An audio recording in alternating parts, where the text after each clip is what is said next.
Hello बच्चों, आज के डिस्कशन में आपका स्वागत है। और आज का जो हमारा टॉपिक होगा, हम डिस्कस करेंगे, वो होगा इलेक्ट्रिक फील्ड। तो चलो जल्दी से वीडियो स्टार्ट करते हैं।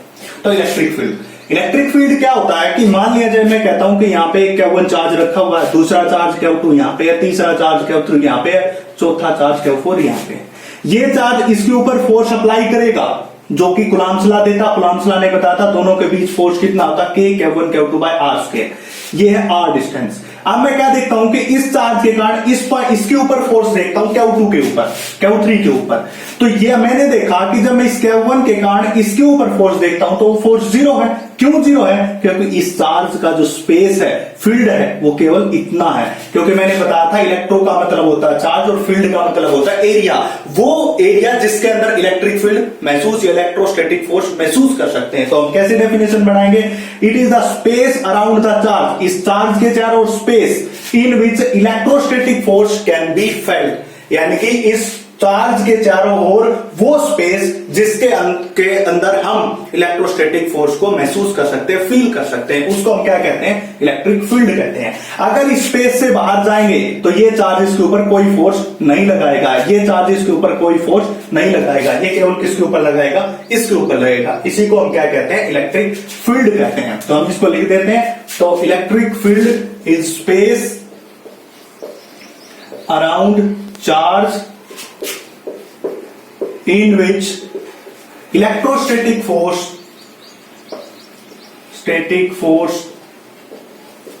can be felt। जहां पे हम क्या कर सकते हैं? इलेक्ट्रोस्टैटिक फोर्स को फेल्ट किया जा सकता है, उसी को हम क्या कहते हैं? इलेक्ट्रिक फील्ड कहते हैं। तो एक छोटी सी डेफिनेशन थी इलेक्ट्रिक फील्ड। इसके बाद जो अगला जो हमारा टॉपिक है वो क्या है? इलेक्ट्रिक फील्ड इंटेंसिटी और स्ट्रेंथ और इलेक्ट्रिक इंटेंसिटी। ये तीनों बातें एक ही हैं, सब बातें। कई बार टॉपिक का नाम आता है इलेक्ट्रिक फील्ड इंटेंसिटी, कई बार इलेक्ट्रिक फील्ड स्ट्रेंथ और कई बार इलेक्ट्रिकल इंटेंसिटी आती है। तो तीनों चीजें एक ही हैं। आप समझ जाना कि ये सिर्फ आपको थोड़ा सा पजल करने के चक्कर में है, उसको पजल करने का मन है, बट आपका जो चीजें हैं सब एक ही हैं, चाहे वो इलेक्ट्रिक फील्ड इंटेंसिटी हो चाहे स्ट्रेंथ हो। इस सबसे पहले बता दूं, इसको डिनोट किससे करते हैं? ई से। ई से इसको डिनोट किया जाता है, जिसके ऊपर वेक्टर लगा के। तो इसके समझने के लिए सबसे पहले हम एक छोटा सा डायग्राम बनाते हैं। ये मान लिया जाए यहां पे हमने क्या रख दिया? चार्ज को रख दिया Q, और इससे एक R डिस्टेंस के ऊपर एक पॉइंट ले लिया P, और जिसके ऊपर हमने क्या रख दिया? पॉइंट या यूनिट पॉजिटिव चार्ज। ये यूनिट पॉजिटिव चार्ज रख दिया। यहां पे Q चार्ज था, इसके R डिस्टेंस के ऊपर क्या रख दिया? Unit positive charge. ये भी पॉजिटिव चार्ज है, ये भी पॉजिटिव चार्ज है। पॉजिटिव एक दूसरे को क्या करते हैं? रिपेल प्रॉपर्टी होती है, बता चुका पहले ही। तो ये क्या करेगा? इस तरफ, और इस तरफ किसकी डायरेक्शन हो जाएगी? Electric field. इलेक्ट्रिक फील्ड की डायरेक्शन इस तरफ हो जाएगी। तो क्या किया? इस पॉजिटिव चार्ज ने इसके ऊपर क्या लगाया? फोर्स लगाया। ठीक है, वो कितनी स्ट्रेंथ के साथ लगाया, वो स्ट्रेंथ कौन बताएगा? Electric field intensity. तो हम इसको कैसे डिफाइन करेंगे? इलेक्ट्रिक फील्ड इंटेंसिटी और स्ट्रेंथ और electric intensity at a point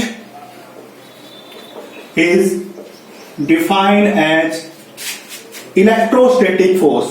electrostatic force felt by unit positive charge at that point। ठीक है, क्या बताया मैंने? देखिए, ये जो यूनिट पॉजिटिव चार्ज है, इस चार्ज के द्वारा कितना फोर्स फील करता है। यानी कि ये क्या चार्ज है, इस यूनिट पॉजिटिव चार्ज के ऊपर ऑफकोर्स क्या लगाएगा? फोर्स लगाएगा। तो ये कितना फोर्स फील करेगा, उसी को हम क्या कहते हैं? Electric field intensity. तो क्या देगा? At point is defined as electrostatic force felt by unit positive charge at that point. इस पॉइंट के ऊपर जो यूनिट पॉजिटिव चार्ज रखा, वो कितना फोर्स फील करता है, उसी को हम क्या कहते हैं? इलेक्ट्रिक फील्ड इंटेंसिटी कहते हैं। मान लिया जाए, मैं सबसे पहले इसको एक डेरिवेशन सोल्व करने के लिए यहां पे मान लेता हूं कि यहां पे कौन रखा? Q नोट चार्ज रखा। तो हम क्या लिखेंगे? Force on Q note charge by Q charge.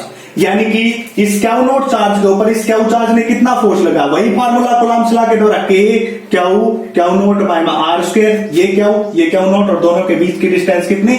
R naught, R square.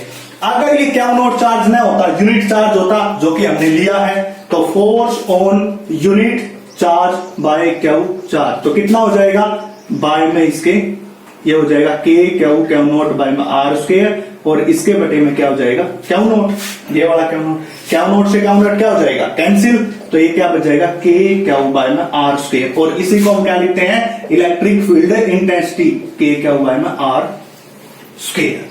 ये यूनिटरी मेथड अप्लाई किया हमने, कैसे मेथड अप्लाई किया हमने, सबसे पहले क्यू नॉट चार्ज के ऊपर फोर्स निकाले किसके द्वारा क्यू, तो वो आया इतना, इसके बाद हम क्या करते हैं यूनिट चार्ज के ऊपर फोर्स निकाल लेते हैं, और किसके द्वारा क्यू चार्ज के द्वारा। ऐसा आपने पहले देखा होगा, जैसे आप जाते हो कि कोई पूछता, छोटे बच्चों से सवाल पूछता 10 रुपए में कितनी टॉफी आई, 20, तो 20 में कितनी आएगी, उसी हिसाब से ये केवल यूनिटरी मेथड से हमने इसको सोल्व करके electric field is equal to K Q by में आर का स्क्वायर। अब बात करते हैं इलेक्ट्रिक फील्ड की डायरेक्शन, डायरेक्शन क्या होगी इलेक्ट्रिक फील्ड की, डायरेक्शन की बात करते हैं। डायरेक्शन क्या हो जाएगी, जिस तरफ ये यूनिट पॉजिटिव चार्ज रिपेल होगा वही डायरेक्शन होगी सेम, ये इस डायरेक्शन में रिपेल हो रहा तो यही डायरेक्शन होगी, ये क्या इस चार्ज को किस तरफ रिपेल करेगा उस तरफ, तो same as the unit positive charge, जो डायरेक्शन यूनिट पॉजिटिव चार्ज की होगी वही same as unit positive charge, वही डायरेक्शन किसकी हो जाएगी इलेक्ट्रिक फील्ड की हो जाएगी।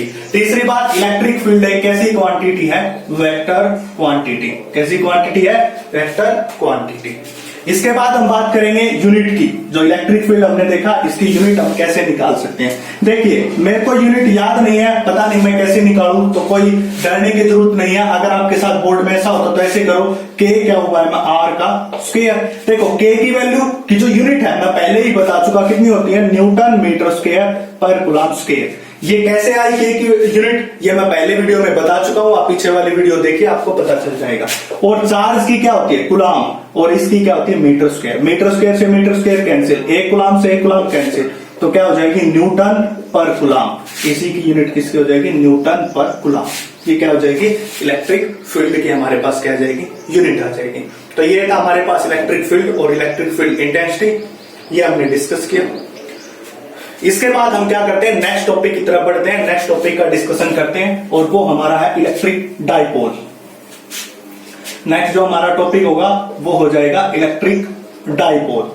इलेक्ट्रिक डाइपोल क्या चीज होती है, देखो इलेक्ट्रिक डाइपोल, डाई का मतलब दो और पोल का मतलब पोल, तो जिसके दो पोल हों उसी को हम क्या कहते हैं डाइपोल कहते हैं। और यहाँ पे हम किसकी करेंगे इलेक्ट्रिक, यानी कि चार्ज का डाइपोल, इलेक्ट्रिक का मतलब चार्ज और डाइपोल का मतलब पोल, वो चार्ज जिसके क्या होते हैं दो पोल होते हैं उसकी बात करते हैं। तो इलेक्ट्रिक डाइपोल चीज क्या होती है, देखो समझो, अगर मैं किन्हीं दो चार्ज को, डाई का दो चार्ज लेने पड़ेंगे, एक ये रहा एक ये रहा, इन दोनों चार्ज को किसी डिस्टेंस से सेपरेट कर दूं तो वो क्या बना देगा डाइपोल।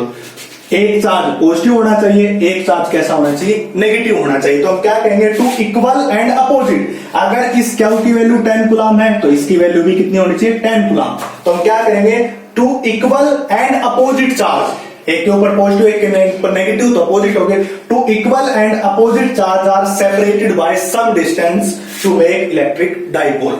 जब दो कोई भी चार्ज इक्वल चार्ज होने चाहिए, अगर किसी डिस्टेंस के द्वारा सेपरेट कर दिए जाएंगे तो वो क्या बनाएंगे डाइपोल बनाएंगे, इलेक्ट्रिकल डाइपोल बनाएंगे। तो यहां पे लिख सकते हैं हम two equal and opposite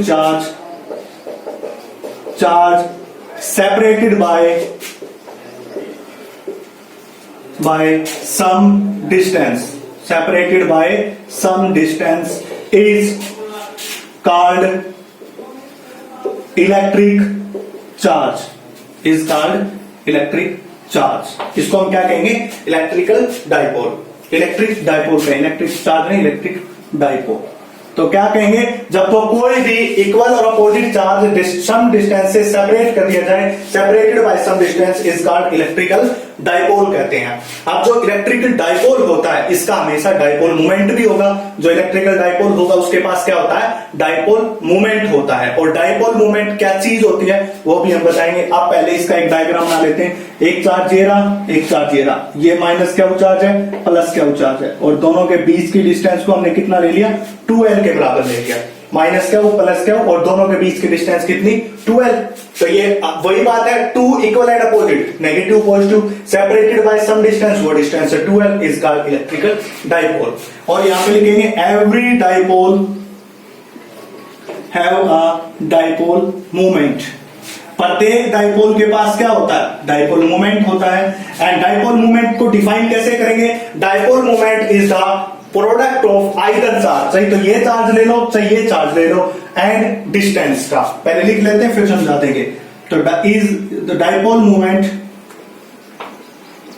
moment is product of either charge and distance between them. उन दोनों के बीच की जो डिस्टेंस और एक चार्ज, इन दोनों के मल्टीप्लीकेशन को, प्रोडक्ट को हम क्या कहते हैं, डाइपोल मोमेंट कहते हैं। एंड डिनोटेड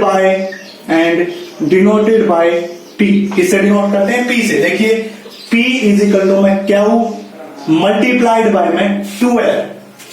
चाहे तो ये चार्ज ले लो चाहे ये चार्ज ले लो, माइनस का ले सकते हो या प्लस का ले सकते हो, और मल्टीप्लाई किससे कर दो, 12 डिस्टेंस से। उसको हम क्या कहेंगे, डाइपोल मोमेंट कहेंगे। उसको क्या कहेंगे हम, डाइपोल मोमेंट। तो क्या कह सकते हैं, dipole moment is the product of multiplication of either charge and किसकी, डिस्टेंस की। उसको हम क्या कहेंगे, डाइपोल मोमेंट। तो इलेक्ट्रिक डाइपोल क्या, दो इक्वल एंड अपोजिट चार्ज को किसी डिस्टेंस से सेपरेट कर दिया जाए।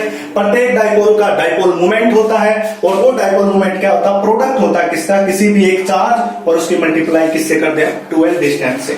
डिनोट किससे करते हैं, पी, इसके ऊपर वेक्टर लगा के। इसके बाद जो नेक्स्ट है, इसकी बात करते हैं हम यूनिट की, डाइपोल मोमेंट की यूनिट। देखो P इज इक्वल टू में क्या, इंटू 12। अब ये बता, चार्ज की यूनिट क्या होती है, कूलम, और इस लेंथ की यूनिट क्या होती है, मीटर। आप इसको ऐसे नहीं ले सकते कुलाम मीटर, क्योंकि ऐसे लिखोगे तो ये सेंटीमीटर लगेगा आपको। तो ऐसे इसके पीछे क्या लगा देते हैं, हाइफन। अब क्या होगा, ये कुलाम मीटर। चार्ज की यूनिट कुलाम और डिस्टेंस की यूनिट मीटर। इसके बाद हम बात करते हैं डायरेक्शन। डायरेक्शन किस तरफ होगी, माइनस क्यू से plus Q, minus Q two plus Q. ये छोटे छोटे क्वेश्चन है, यूनिट वगैरह डायरेक्शन वगैरह सबकी पता होनी चाहिए, एक नंबर में क्वेश्चन आ सकता है। तो ये डाइपोल और डाइपोल मोमेंट क्या होता है, ये सब आज की वीडियो में हमने कवर किया है। और इसके बाद ये बात करेंगे, ये होती है इसकी एमकेएस यूनिट। अगर इसकी सीजीएस यूनिट की बात करें तो वो क्या होती है, डिबाई। और 1 डिबाई किसके बराबर होती है, डिबाई, और 1 डिबाई किसके बराबर होती है, 10/3 इंटू 10⁻⁻³ कूलम। इतनी क्या होती है, 1 डिबाई। अगर हम 1 डिबाई निकालेंगे 10/3 इंटू 10⁻⁻³ कूलम। ये इसकी एमकेएस यूनिट है, और ये इसकी कौन सी यूनिट है, सीजीएस यूनिट। तो ये मैंने आज के वीडियो में हमने ये टॉपिक कवर किए। तो आज की वीडियो में सिर्फ इतना ही। मेरे चैनल को ज्यादा से ज्यादा सब्सक्राइब और शेयर कीजिए। Thank you.